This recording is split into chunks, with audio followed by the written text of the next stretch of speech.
خمسہ by Khumaira Ahmed. Story الشمس القمر. Let's begin a story of Adil and Abira. Who are these two? They are the one who fights every 2 minutes, who shows hate on the surface but love each other from the heart. Abira and are siblings. It was raining heavily outside. Abira was sleeping deeply when suddenly someone forcefully opened the door. Her eyes flew open. Adil was standing in front of her. What's the problem? Abira asked angrily. Sister, come, let's have dinner. Adil, flashing his teeth. Why, brother? Abira asked sarcastically. Adil grinned again. My dear sister, I'm out of money. And I Really feel like going to a good restaurant. Mom has cooked bitter ground anyway. And I don't like that. At the name of bitter ground, Abira made a face. Alright, let's go. Money? Adil teased again. I'll pay, Abira said with a smile. It was raining outside and the time was 9:30 at night. When Adil left Abira's room, she quickly washed her face and changed her clothes and got ready. Her FSC exams had ended that very day. She was exhausted and had slept and ended up with the sleeping the entire day. Introduction. Hamid Ghazi and Akhtar Ghazi are two brothers. Both, mashallah, have wives and children. Hamid has two children, Abira and Adil. Both consider each other enemy. Hamid is very pleasant natured, whereas his wife Tahmina Durrani is quite tempered. On the other hand, Akhtar is very hot-headed, but his wife Nafisa is cheerful and soft-spoken. Akhtar and Nafisa have three children, two sons, Harun and Daud, and a daughter, Haram. Both brothers lives in same house. The elder brother Hamid lives on the ground floor while the upper portion is reserved by Akhtar. Everyone got ready and went out for the dinner. After eating, all five of them sat and talked for a long time. They returned home around midnight. Everyone was sitting in the main lounge. Where were you all? Tahmina asked angrily. Auntie, my stomach was hurting badly, so we went to the doctor, Haram said dramatically. All five of you went to the doctor and didn't even get the medicines? Hamid said with a surprised smile. Actually, uncle, Harun was going to take her, but how could I send my sister alone at night with a non-mahram? Search if you don't know what's that. Ariba continued the drama. Nafisa looked at Abira. Children, Harun and Haram are brother and sister and Mehram. Nafisa said calmly and lovingly. Oh, I totally forgot, Abira said shamelessly, said hitting her head. Harun, where are your senses? Decent boys are respectable families. Don't roam around late at night with two young girls. Tamina snapped angrily, directing her anger at 21-year-old Harun, the eldest among all of them. Though Hamid was older than Akhtar and had married earlier, they had children after a long time. Adil was 2 years younger than Harun. Then there was 19-year-old Daud a few months younger than Adil. Adil was born in January, Daud in October. Haram and Abira were born in the same year and the same month. Haram was just 10 days older, a fact she never forgot to remind Abira of. Both girls were 16 or about to turn 17 in November. They had already completed their FS exams. Harun was in the final year of university studying chemical engineering. Dawood and Adil were both in their fourth year of LLB. I'm sorry, auntie, it won't happen again, Harun said apologetically. Akhtar glared at them furiously. Abira glared at Adil, but no one paid attention after all. He was the root of all the mischief. Mom, this whole plan was Adil's, Abira announced loudly. She expected Adil to get scolded, but instead, and you, Abira, no more TV, Tahmina shouted angrily. Abira's mouth fell open. Why are parents always after TVs and mobiles? She thought. She glared at Ali again.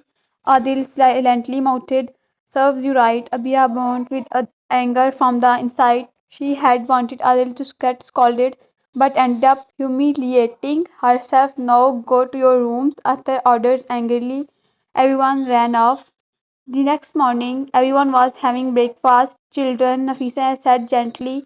Everyone looked at her. Yes, Mom, Harun smiled. I, your father, your uncle, your aunt are going to your aunt's house for a week. You all can't come along because Harun has his internship and Hadi and Adil have exams. Before she could finish, Tahmina spoke up. And you two are staying here because you have no work there. We elders have important matters to attend to, so stay quietly without complaints. She pointed at Abira and Haram, whose faces fell. They were missing Italy.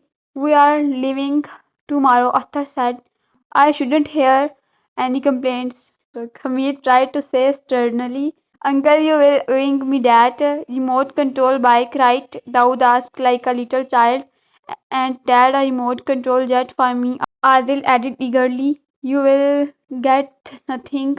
You are not children, Tahmina said sharply. What happened, sister-in-law? They are children. We will bring them, okay? Nafisa smiled at both boys who smiled back. Everyone finished breakfast and got up. Tahmina then lectured all the children till midnight what to do, what to eat, and so on. In the morning, Abira woke up late. Everyone had already left. Adil, Haroon, and Daud had gone to university, she thought. When she came downstairs, she saw everyone sitting at the dining table. So, madam has finally woken up? Haram said angrily. What happened? Abira was still sleepy. Nothing much. It's 5 in the evening. Daud grinned. What do you mean? Abira jolted. I slept for 17 hours. No, Abira, you slept for 41 hours. Haroon dropped the bomb. What? Why didn't you wake me up? Abira said in disbelief. Adil came out of the kitchen holding bowls of noodles. This is my share of food. I made it, he said, placing the bowl on the table. We did try to wake you, Abira. You didn't wake up. We made up countless excuses for Auntie. We were really scared, Adil said. Haram started crying. I thought you had gone into a coma. At first Amira thought it was a joke, but it was not. She had actually slept for 2 days. Impossible. She picked up the phone lying nearby and checked the date. Her senses flew away. The next moment she couldn't breathe. Adil hugged her tightly. Never do this again, he said, his voice heavy with emotion. All right, leave it, come on. Let's eat, Harun. Everyone sat down to eat. It was a cold November evening. The room was pitch dark. Only 5 lit candles could be seen. Abira held a candle close to her face and said in a heavy voice, 5 newborn babies were walking alone in a dark alley. If they were newborn babies, how were they walking alone? And how could they even walk? Haram interrupted. Abira got annoyed. Haram, can't you stay quiet? Abira snapped. No, came the instant reply. Oh, great, Abira. The sharp-tongued aunt and Haram, the unkempt, have started fighting, Adil said, hitting his head. Auntie told us not to fight, Daud reminded them. Harun suddenly stood up. What happened? Adil asked. The milk we left on the stove, Harun said hesitantly. Oh no, the milk. Abira rushed downstairs. Everyone followed. The milk had slipped all over the stove. What has happened? Harun said in disbelief. Abira, please don't get stressed and go into a coma again, Daud said. Oh my god, you people should have remembered.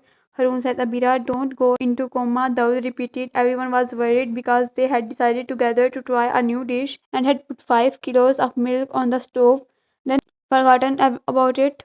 Turn off the stove now, Adil said angrily. Abira turned it off. Abira, don't go into coma, Daud said again before Harun slapped him lightly. Stop talking nonsense.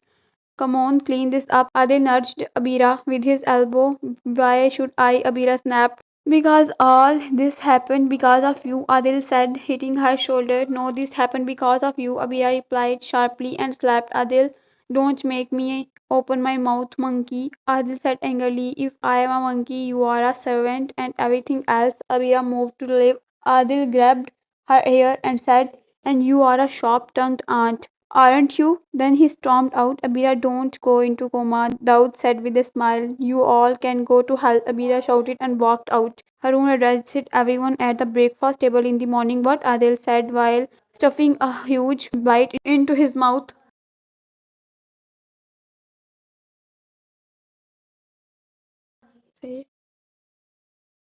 کہ سارے جانتی ہیں مکھیاں تیرا منہ پاڑ جائیں. مکھیاں کتے لکھے پکھیا لکھے کیا تو کہتی لکھے ہیں کیا اچھا ہوتا ہے مکھیاں پھر مکھیاں ٹھیک ہے. سارے جانتے ہیں بھکھیا تیرا منہ پاٹ جانا ہے. Thou said in Punjabi translation, most hungry man of the whole world, your mouth will burst. Guys, I Harun reminded them that he had something to say. Say it, Abira said. Abira, Haram, first promise you won't tell anyone. Harun looked at both of them. A promise, Abira and Haram said together. Actually, I Harun stammered again. यार ऊपरों हाली बंदे ने अपने teacher मोहतरम नु घर invite कर लिया. Thou said quickly. Translation, this empty-headed man has invited his respected teacher to our house. Which teacher? Abira pulled the plate of rice closer to herself. I mean, sir said I will come to your house someday. I thought he was joking. So I said come, and now he's actually coming the day after tomorrow, Harun explained. Let him come. What's there to hide? Abira said carelessly and took a sip of water. He's not coming alone. He's bringing his family. Daud dropped the bomb. And if aunt finds out, she will be furious that we invited a teacher in her absence and didn't host properly. You all know how strict she is about respecting teachers. Harun explained the problem with brother. Has your brain rusted? We invited the whole family. We are kids. What are we supposed to do? Fine, food can come from outside, but there are 100 other things, Haram said dramatically. Exactly, Abira agreed. Then cancel it, Adil said casually. Oh, really? That easy? Should I go and say, sire, you don't need to come to my house? Harun glared at Adil. Then what do we do? Abira was getting irritated. Why did mom and dad leave us alone? Daud made a face. It's not the first time we have stayed alone before. Haram said, by the way, which side is coming? Abira looked at Harun. Sir Heather, Harun said innocently. He already knew what was coming. What? Everyone shouted together. Yes, Harun nodded. You definitely want to give me a heart attack today? Haram held her chest. Remember when we sneaked into Harun's college, first pretending to be student? Adil recalled. Oh yes, I spilled tea on Sir Heather, Abira said dramatically. Kasme fe jeri Abira di बेइज्जती हुई सी सारे कोलों. Daud said translation, I swear the way Sir insulted Abira that day, and Haram couldn't tolerate them making fun of her cousin like friend and sister. She said he was acting like such a show off with the boys saying sari जुबान पंजाबी है, Punjabi is our language, ਅਸੀਂ ਪੰਜਾਬੀ ਸਾਡੇ ਮਾਂ ਪਿਓ Punjabi. Adil said translation, we are Punjabi, our parents are Punjabi. ਜਿਹਦੇ ਵਿੱਚ ਹਿੰਮਤ ਹੈ ਉਹ ਰੋਕ ਕੇ ਵਿਖਾਏ. Abira said teasingly. Translation, whoever has the courage should try and stop us. ਮੈਂ ਵੀ ਆਪਣੇ ਮਾਂ ਪਿਓ ਦਾ ਨਹੀਂ ਜਿਸ ਸਰਾਂ ਦੇ ਸਾਹਮਣੇ ਨਾ ਬੋਲ ਸਕਿਆ. Harun said translation, I wouldn't be worthy of my parent if I couldn't speak in front of Sire. Everyone recalled that 6-month-old memory and repeated dramatic dialogues, and when Daud turned around and Sire was standing behind him, just the Odu Wadi se. Translation, the real fun was then. Everyone burst into laughter. Ah, Harun, Haram hit his arm playfully. Harun glared at her. Sorry, bro, she said. Okay, guys, so this is another adventure, right? Abira said. What? Daud looked at her. Yes, Harun brought teacher's dinner. When he find out the four idiots who stormed into his college and caused chaos are his Harun cousins, then we and Harun bro are doomed, Abira said. ਕੋਈ ਗੱਲ ਨਹੀਂ ਮੈਨੂੰ adventure ਪਸੰਦ ਨੇ. Adil said translation, no problem, I love adventures. Exactly like that Charlie adventure, Abira said. खबरदार ਉਹਦਾ ਨਾਂ ਨਾ ਲਈ. Adil warned. Translation, don't you dare take his name. And just like that, time passed. Adil and Abira's playful fights and affection kept unfolding within it. In the lounge, a middle-aged man and a woman about the same age were seated. The table was filled with food. Abira and Haram felt relieved. They expected many people, but only two had come.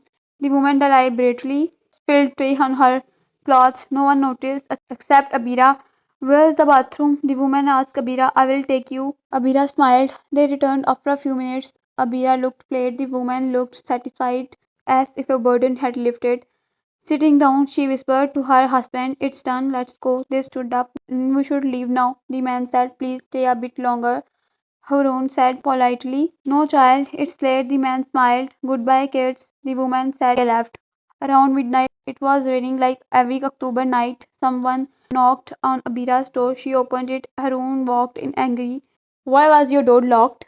It's my choice. Get out. Why are you here at midnight? Abira snapped. Harun was surprised. Abira had never spoken like this to him. He looked at her and turned away. Abira quickly locked the door and sat on her bed.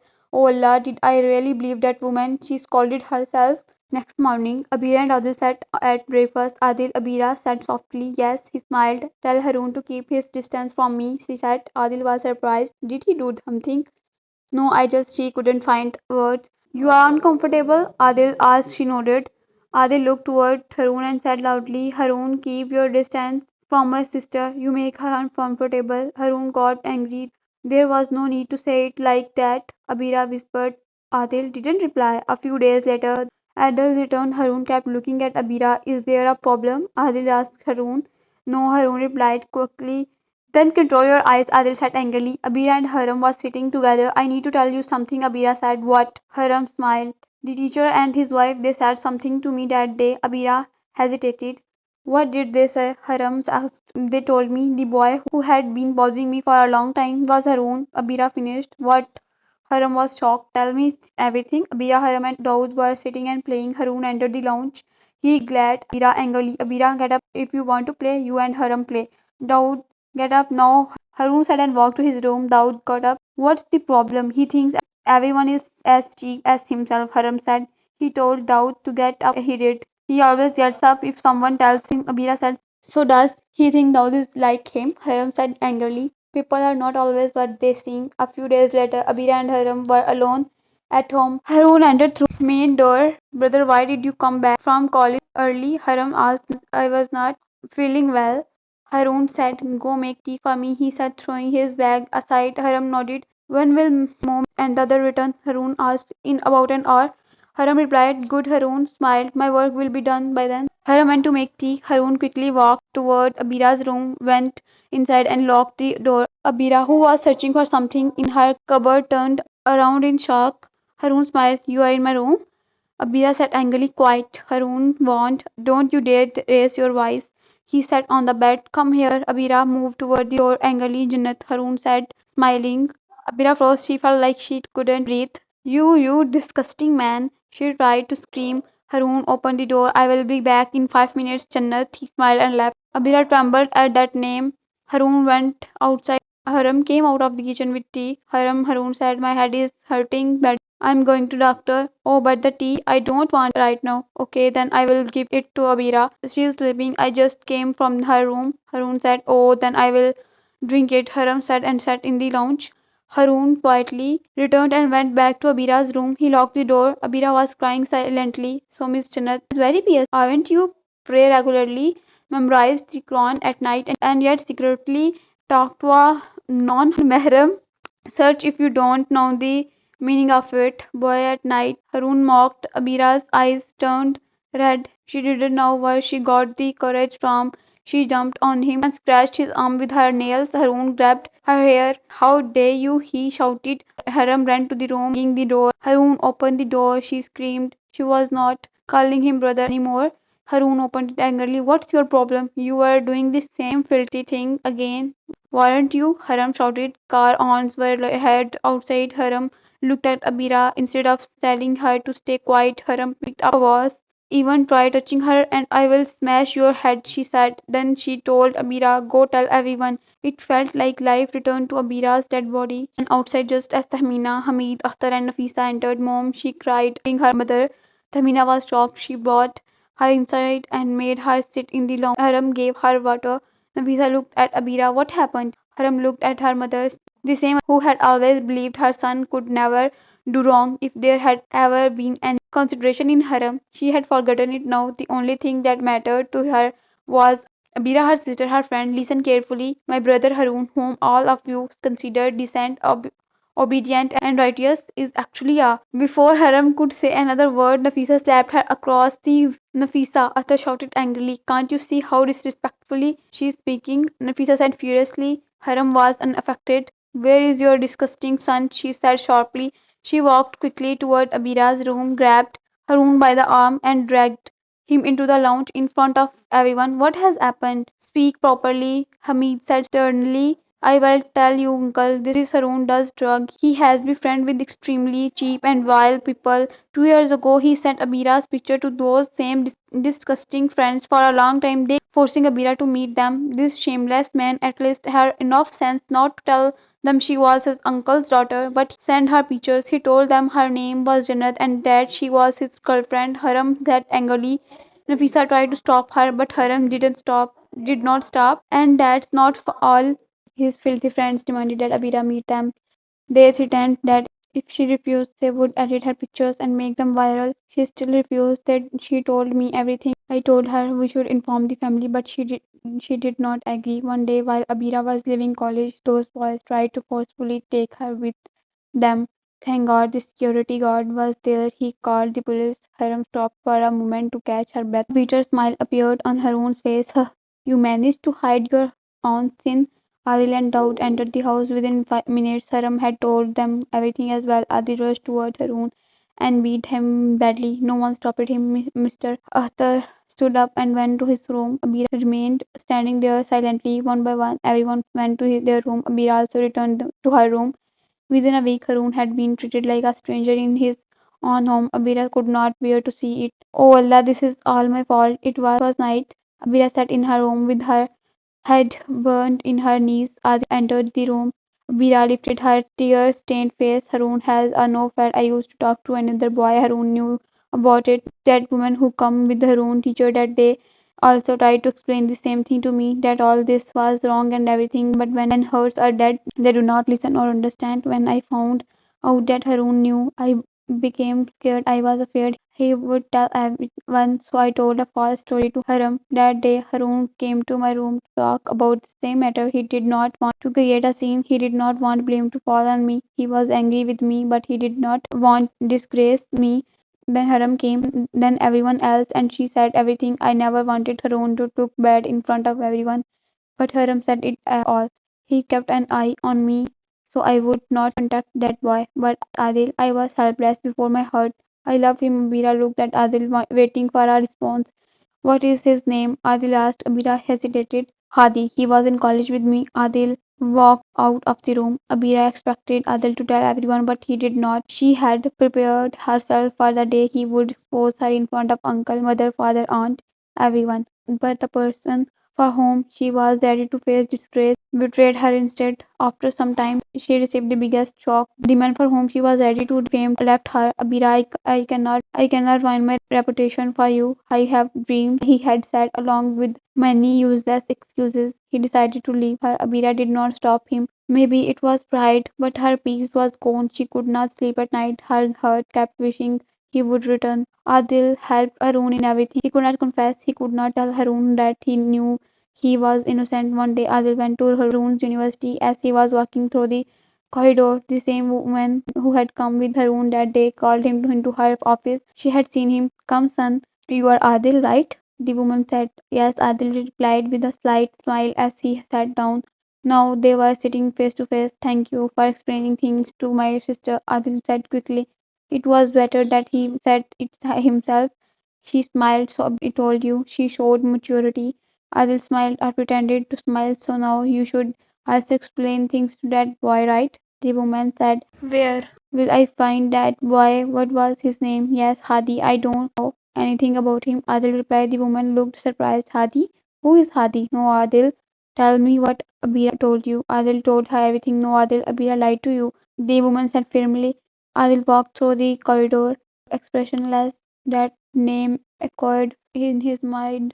No, no, he could not have done this. Adil could not believe it. Oh Allah, as he stepped out of the university, he made a decision. From that day on, he would never blindly trust anyone.